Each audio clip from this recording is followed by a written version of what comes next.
ओम श्रीमद् भगवत गीता प्रथम अध्याय श्लोक 43 संपूर्ण सारांश।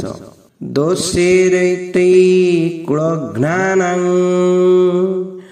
वर्ण संकर कारकै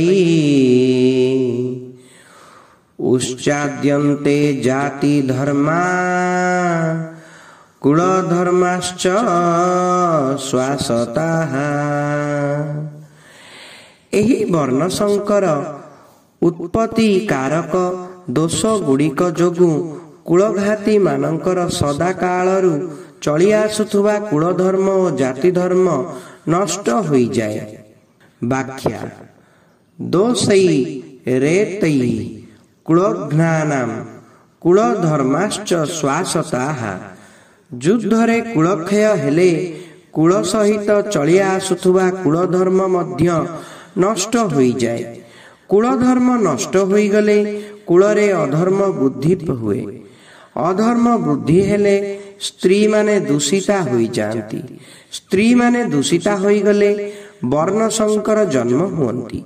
एही प्रकारे वर्ण संकर उत्पन्न कारक दोष गुड़िकरू कुलघाती मानकर जाति धर्म नष्ट हो जाए।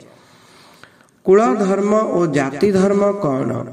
गोटिए जातिरे कौनसी एक निर्दिष्ट कुलर जेउ जेउ स्वतंत्र परंपरा मर्यादा और आचरण थाए से सबकु सेही कुलर कुलधर्म कहा जाए। गोटिए जातिर समस्त कुलकु नेई जेउ धर्म निर्णय करा जाइछि से सबकु जाति धर्म अर्थात वर्ण धर्म कहा जाए। यह शास्त्र नियत ओ साधारण धर्म। कुल धर्म और जाति धर्मर आचरण करा न गले ताहा नष्ट हो जाए।